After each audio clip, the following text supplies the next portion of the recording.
Assalamualaikum warahmatullahi wabarakatuh. Waalaikumsalam. Waalaikumsalam warahmatullahi wabarakatuh. Waalaikumsalam warahmatullahi wabarakatuh. Baik, salah satu topik dalam mata kuliah pendidikan kewarganegaraan yang juga sangat penting untuk diketahui oleh mahasiswa adalah tentang lembaga kepresidenan. Ya, sebagai warga negara tentu kita harus mengetahui sebenarnya bagaimana sih Undang-Undang Dasar 45 sebagai konstitusi resmi negara kita mengatur tentang masalah lembaga kepresidenan ini. Ya, kita kan tahu lembaga kepresidenan ini senantiasa menjadi topik yang dari hari ke hari, yang dari waktu ke waktu, dari detik ke detik itu selalu hangat dibicarakan oleh banyak orang dari banyak kalangan, mulai dari yang namanya kalangan intelektual, mulai dari kalangan para pejabat, partai-partai politik, para mahasiswa, bahkan rakyat jelata pun semua berbicara tentang apa itu kepresidenan. Maka sebagai warga negara jelas kita harus mengetahui sebenarnya masalah ini diatur oleh konstitusi kita itu bagaimana sih, ya. Jadi kita ingin mengetahuinya, ya, karena ini merupakan suatu hal yang penting untuk diketahui terutama oleh para mahasiswa, ya. Lembaga kepresidenan ini, ya, dia merupakan suatu lembaga eksekutif kalau dilihat dari fungsi pengaturan atau pelaksanaan pembangunan negara. Kan kita tahu bahwa yang namanya eksekutor itu artinya pelaksana. Berarti presiden dalam hal ini mempunyai fungsi sebagai pengelola jalannya pemerintahan negara, dan presiden tentu adalah nahkodanya dalam arti sebagai kepala negara sekaligus sebagai kepala pemerintahan. Kenapa dikatakan sekaligus? Karena di banyak negara ada yang mengatur dalam konstitusinya bahwa kepala negara itu terpisah dengan kepala pemerintahan, ya. Seperti di negara-negara yang menganut sistem pemerintahan monarki parlementer, seperti misalnya di Inggris, ya, seperti misalnya di Malaysia. Itu kepala negaranya adalah raja. Dia berfungsi menjadi pemersatu bangsa, ya, berfungsi sebagai simbol negara.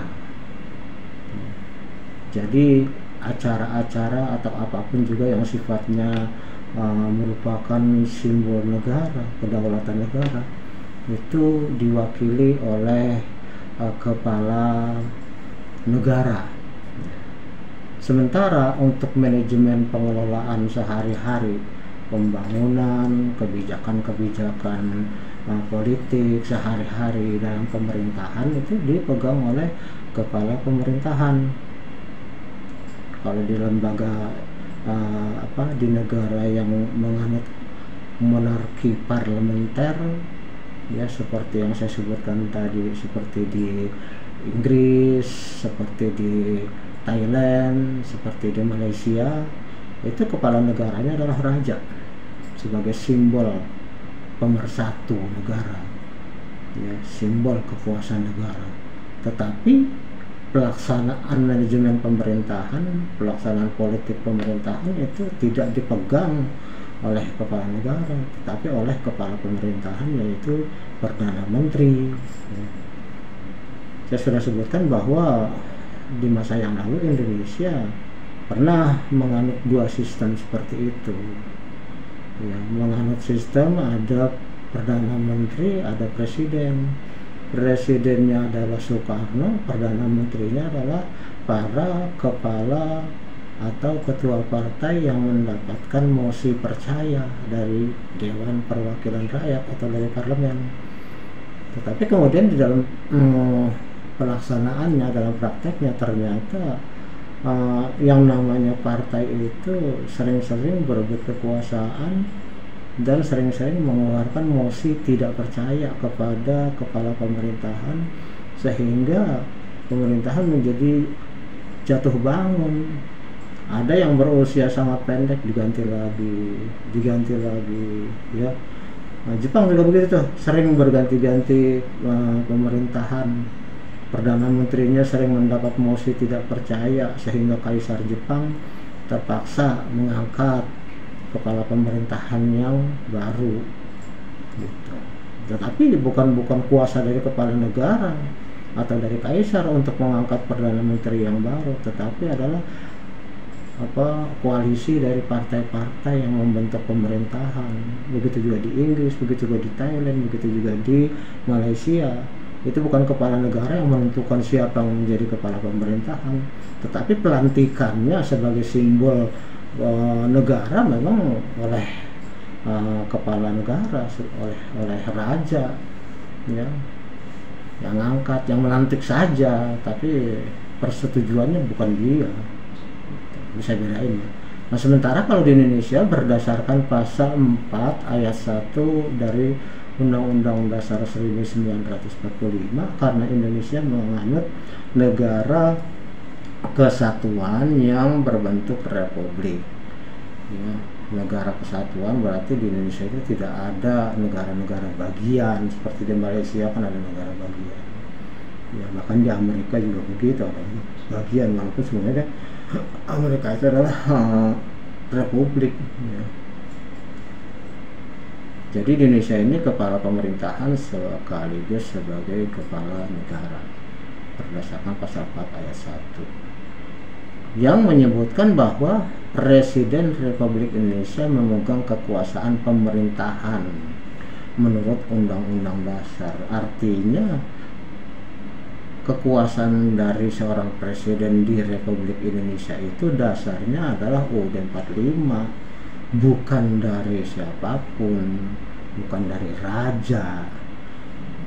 Pemilihannya dalam pemilu memang oleh rakyat ya, pelantikannya memang oleh Kepala Mahkamah Agung, Ketua Mahkamah Agung, tapi dasar pengelolaan ataupun dasar manajemen pemerintahan dari seorang presiden itu adalah Undang-Undang Dasar 1945. Nah, di dalam pasal 4 ayat 2 ya, presiden dalam menjalankan kekuasaan dibantu oleh seorang wakil presiden.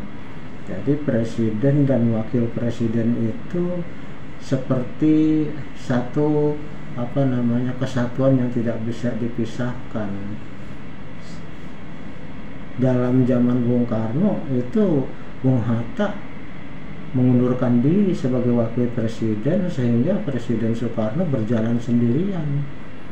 Nah, karena sendirian tidak ada pendampingnya, maka kemudian Bung Karno bergerak menjadi seorang diktator karena dia tidak punya pertimbangan atau teman yang ikut menjadi teman diskusi yang selevel ya, yang selevel dalam arti sama-sama dalam posisi kepala pemerintahan sekaligus sebagai kepala negara ya. Oleh karena itulah maka kemudian Bung Karno bergerak sendiri menjadi seorang diktator sampai pada akhirnya terpaksa diturunkan oleh rakyat karena di dalam pelaksanaan sebagai pejabat presiden Bung Karno itu kemudian ternyata boleh dikatakan lalai sehingga terjadilah apa yang namanya gerakan 30 September karena waktu itu nggak ada wakil presiden. Bung Karno itu sejak mengeluarkan dekret presiden 5 Juli 59 itu Bung Hatta sudah mengundurkan diri, nggak mau lagi jadi wakil, jadi sendirian. Nah, Pak Harto sendiri selama masa memegang jabatan kepala pemerintahan sebagai presiden sekaligus sebagai kepala negara, ada wakil presidennya berganti-ganti tiap periode.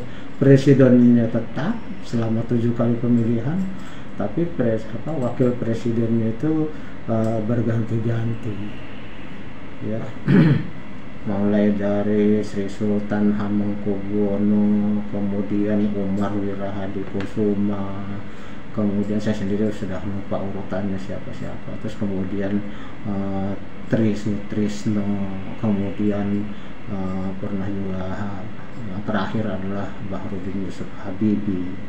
Nah, di mana di dalam masa yang ke-7 kalinya baru menjabat 2 tahun itu beliau dipaksa lengser oleh gerakan rakyat semesta, dalam arti gerakan massal termasuk mahasiswa dan rakyat umum, menginginkan supaya Pak Harto itu mengundurkan diri, dan akhirnya beliau mengalah sehingga beliau menyerahkan tampuk pemerintahan presiden kepada wakilnya, yaitu Bahrudin Yusuf Habibie atau B.J. Habibie. Nah, B.J. Habibie sendiri kemudian mempunyai tugas untuk menyelenggarakan pemilihan umum ulang. Pemilu pada waktu itu sudah dilaksanakan tahun 1997 dengan kemenangan partainya adalah Golkar. Terus kemudian presidennya adalah Pak Harto, wakil presidennya adalah Habibie. Tapi kemudian 98 terjadi pergolakan besar-besaran, sehingga kemudian pada saat itu juga Pak Harto lengser, menyerahkan jabatannya kepada B.J. Habibie. Lalu B.J. Habibie menyelenggarakan pemilu ulangan pada tahun 1999 ya. Padahal sebenarnya kalau 97 berarti kan harus ada pemilu lagi tahun 2002 ya. Tapi karena pada waktu itu keadaan darurat, maka pemilu ulangan 97 diselenggarakan pada 99. Nah, pada 99 ini ya ternyata Golkar kalah ya. Golkar kalah, yang menang adalah PDIP. Tahun 99 ini dalam pemilu itu sebenarnya partai yang menang adalah PDIP ya. Seharusnya yang menjadi presiden adalah ketua PDIP, yaitu Megawati. Tetapi kemudian dalam kondisi seperti itu terjadi perebutan kekuasaan, sehingga kemudian ada poros Golkar, poros PDIP, dan ada poros tengah. Poros tengah itu adalah koalisi partai-partai Islam yang dimotori oleh ketua PAN, yaitu Amin Rais. Sehingga pada waktu itu yang terpilih sebagai presiden bukanlah Megawati, tapi Gus Dur ya, Abdurrahman Wahid. Abdurrahman Wahid juga seharusnya berkuasa dari 99 sampai 2002 tetapi kemudian pada tahun 99 baru 2 tahun ya, kemudian Gus Dur dilengserkan oleh orang-orang yang mengangkatnya. Jadi koalisi poros tengah ini yang semula mengusung Gus Dur jadi presiden, mungkin ada sesuatu hal antara mereka, kemudian Gus Dur dilengserkan lagi. Ini sebenarnya kayak model monarki parlementer nih. Jadi seolah-olah pada waktu itu Gus Dur mendapat mosi tidak percaya dari DPR, sehingga kemudian digantinya oleh Ibu Megawati yang seharusnya tahun 99 memang semestinya dia sebagai pemenang pemilu. Ya, akhirnya Bu Mega meneruskan jabatan presiden sampai habis masa jabatan yang 1999 sampai 2004 ya. 2004 akan 5 tahun ya. Jadi Bu Mega meneruskan masa 3 tahun berikutnya. Nah, dalam masa 3 tahun berikutnya kemudian diselenggarakan lagi pemilu sesuai jadwal karena memang sudah 5 tahun. Jadi 2 tahun oleh Pak Gus Dur, 3 tahun lagi oleh Bu Mega. 2004 ada pemilu berikutnya. Ya, pemilu berikutnya ini Bu Mega juga ikut tampil sebagai calon presiden, termasuk Amin Rais juga mencalonkan diri menjadi calon presiden. Di samping ada calon baru, yaitu SBY, ya, Susilo Bambang Yudhoyono. Susilo Bambang Yudhoyono sebenarnya adalah menteri di kabinetnya Bu Mega, cuman menjelang pelaksanaan pemilu kemudian beliau mengundurkan diri sebagai Menko Polkam, ya, karena ingin menjadi calon presiden, dan ternyata menang. Nah, ini yang bikin kemudian Bu Mega kayak orang sakit hati, sehingga Bu Mega sama SBY itu nggak pernah akur, kayak orang berantem terus. Ya, ada Bu Mega, nggak ada SBY, ada SBY, nggak ada Bu Mega. Bahkan setiap kali pelantikan Bu Mega nggak pernah mau datang. Seharusnya begitu SBY dilantik jadi presiden, Mega sebagai presiden yang lama seharusnya kan datang, menyerahkan memori serah terima jabatan, seharusnya begitu, tapi nggak mau datang dia. Ya, persis samalah dengan apa yang dilakukan oleh Donald Trump kepada Joe Biden, ngambek gitu. Ya, merasa bahwa Pak SBY ini mengkhianati Bu Mega, maka kemudian Bu Mega sampai sekarang masih musuhan aja tuh. Nah, Pak SBY kemudian memegang jabatan presiden dari 2004 sampai 2009, ya, 5 tahun berikutnya. Tetapi kemudian pada tahun 2009 ini untuk kedua kalinya Pak SBY mencalonkan diri lagi sebagai presiden, dan ternyata menang lagi. Ya, Mega kalah lagi, nah gitu ya. Nah, di situ sudah mulai itu tuh, Mega waktu itu untuk kedua kalinya berpasangan dengan Pak Prabowo. Mega sebagai presiden, Prabowo sebagai calon wakil presiden. Kalah, SBY menang lagi gitu. Nah, sampai 2009-2014 sebenarnya waktu itu yang diharapkan, yang digadang-gadang, yang diperkirakan orang, ya, setelah Mega udah kalah lagi, SBY udah nggak bisa lagi yang ketiga, maka mungkin Prabowo kan itu. Ternyata ada calon yang tadinya nggak pernah diperhitungkan tiba-tiba muncul, ya. Pada tahun 2009 itu nama Jokowi sebelumnya nggak pernah ada, nggak pernah dikenal orang. Taunya dia adalah seorang wali kota di Solo, yang boleh dikatakan populer, ya, menjadi media darling, artinya disebut-sebut terus, sampai akhirnya kemudian Pak Jokowi dicalonkan menjadi gubernur DKI, lalu kemudian ternyata menang, ya. Ini saya cerita begini nih, kalau mahasiswa yang baru kan masih kecil, ya. Kalau Karti mungkin udah pernah ngalamin atau yang lainnya, tapi kalau yang lain-lain kan pasti gue nggak tahu ceritainnya, ya. Saya sengaja ceritakan sebelum saya bercerita tentang kekuasaan seorang presiden, ya. Pada 2009 itu kemudian ternyata yang menang, ya, 2009 oleh SBY. 2014 itu yang menang adalah Jokowi, yang tadinya nggak pernah diperhitungkan. Prabowo yang sebenarnya sudah, ya, boleh dikatakan percaya diri, ya, pada pemilu 2009 tampil sebagai wakil presidennya Bu Mega, ya kan. Terus kemudian pada tahun 2014 tampil sebagai calon presiden, bukan sebagai calon wakil presiden, tapi kalah sama Pak Jokowi yang tidak pernah diperhitungkan sama sekali sama orang, ya. Kemudian pada tahun 2019 Pak Jokowi untuk yang kedua kalinya mau muncul ikut lagi dalam Pilpres, menang lagi, ya. Otomatis kan boleh dikatakan Prabowo jadi udah 3 kali, 2 kali sebagai calon presiden, 1 kali sebagai wakil presiden, 3-tiganya kalah terus,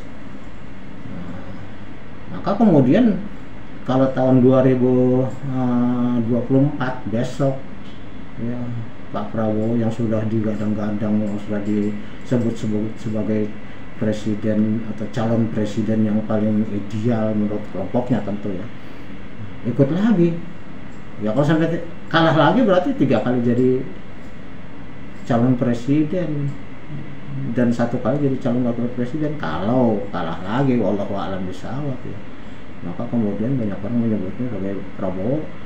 Kalau Pak Bung Karno adalah presiden seumur hidup, Pak Prabowo ini adalah calon presiden seumur hidup, calon presiden yang seumur hidup, jadi calon mulu, nggak pernah menang. Ya mudah-mudahan menang lah ya. Tapi terserah rakyat, terserah kamu memilih ya, terserah saya, mood saya juga memilih siapa nanti di 2024 ya, wallahu a'lam. Kita lihat perkembangan karena masih ada waktu ya. Nggak tahu, orang sekarang mau menyebutkan nih, ada Ganjar, ada Puan Maharani, ada Anies Baswedan, ada Prabowo, ada siapalah gitu ya. Tapi kan wallahu a'lam, tiba-tiba muncul kuda hitam kayak Pak Jokowi ya, tiba-tiba muncul, nggak ada menduga tuh. Tiba-tiba mungkin nanti akan ada muncul sebelum masa pemilu, ada orang yang tiba-tiba namanya populer, yang akhirnya malah kalah semua itu yang udah disebut sama orang itu ya, kan bisa jadi iza arada syai'an ayyaqula kun fayakun. Kalau Allah menghendaki apapun apa nggak bisa terjadi. Kalau Allah menghendaki ya semua bisa terjadi gitu maksudnya. Jika Allah menghendaki sesuatu maka Allah cukup mengatakan jadilah, maka jadi udah. Gak ada yang bisa ngalangin. Orang boleh bilang wah curang ya, kenapa ente curangin sampai 3 kali gitu, kena lagi gitu, gimana ceritanya sih ya, kalau memang curang masa sampai 3 kali curangin ya berubah dong, apalagi ntar 4 kali curang lagi ya, berarti ente memang kagak bisa ngapa-ngapain. Kenapa dicurangin dong, kok bisa main bola aja kalau sekali dicurangin, kedua kali jangan dicurangin, 3 kali jangan curangin, masa terus-terusan dicurangin teriak-teriak curang. Oke, jadi kembali ke laptop. Fungsi dari presiden selaku kepala pemerintahan, selaku kepala negara di Indonesia, yang pertama adalah dia berfungsi eksekutif. Presiden berhak secara prerogatif mengangkat dan memberhentikan menteri-menteri.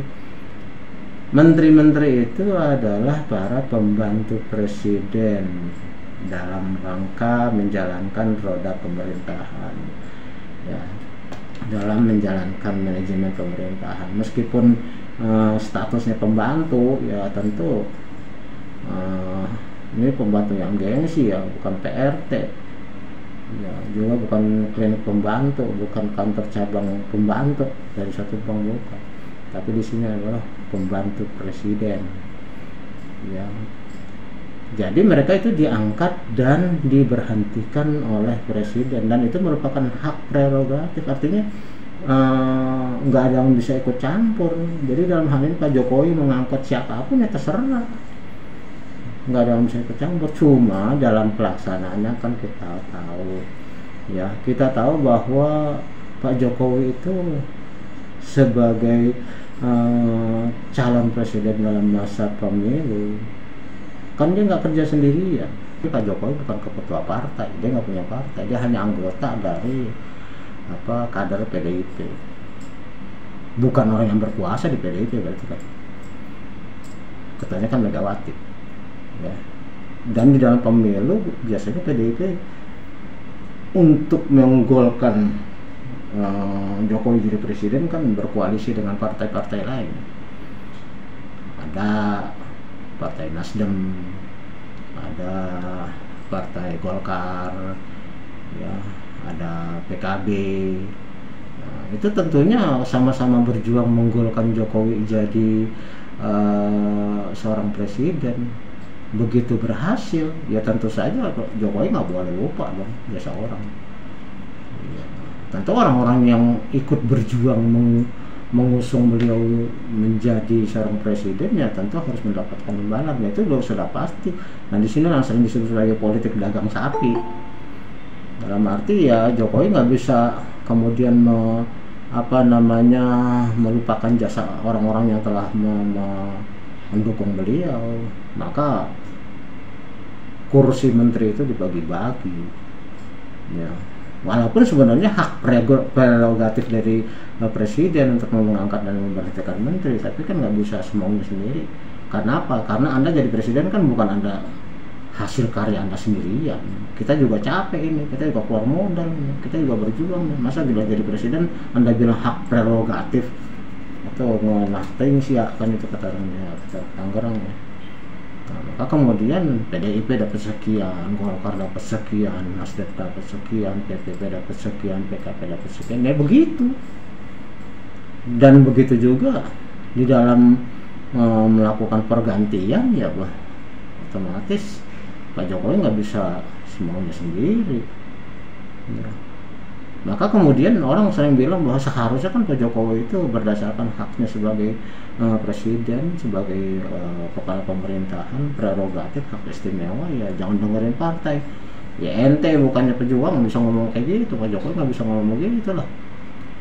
Ya anggap orang kata balas budi nanti. Emang nggak mau ada politik dagang sapi, itu wajar ya.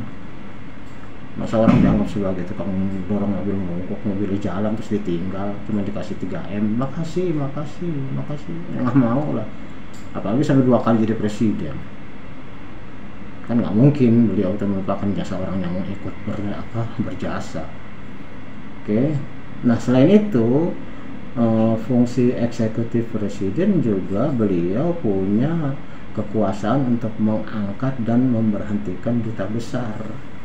Duta besar itu adalah perwakilan Republik Indonesia di negara tertentu ya, jadi para duta besar ini memiliki tugas untuk menjalin hubungan dengan antara Indonesia dengan negara-negara tempat mereka ditempatkan, dan jadi wakilnya presiden di sana gitu. Di samping untuk menjalin kerjasama, memajukan perdagangan, memajukan hubungan kebudayaan, termasuk juga kerjasama politik, terkait juga kerjasama yang lain. Nah, itu tugas dari para duta besar. Jadi duta besar ini diangkat dan diberhentikan oleh presiden. Itu merupakan hak presiden dalam fungsi eksekutifnya. Nah, di Indonesia kan seperti saya bilang pada kuliah yang lalu, kita tidak menganut sistem trias politika dalam arti separation of power, pemisahan kekuasaan secara tegas seperti di Amerika. Yang kita lakukan di sini adalah distribution of power. Jadi fungsi-fungsi dari eksekutif, fungsi legislatif dan fungsi yudikatif itu tidak secara tegas terpisah satu sama lain, tapi ada saling koordinasi, saling kerjasama. Buktinya apa? Ya, kalau di Amerika itu presiden tuh nggak bisa ikut-ikutan bikin undang-undang, kalau Indonesia bisa. Tapi fungsi ini ya, fungsi legislasi atau fungsi untuk membuat undang-undang itu sebatas pengajuan ini dulu, RUU, rencana undang-undang ya. Jadi presiden berhak mengajukan rancangan undang-undang, RUU, rancangan undang-undang kepada Dewan Perwakilan Rakyat. Nah nanti bersama-sama dengan DPR RUU itu dibahas bersama ya, sampai akhirnya RUU itu kemudian mendapatkan finalisasi, disetujui oleh DPR, dan pada akhirnya disahkan oleh presiden. Baru jadi yang namanya undang-undang baru.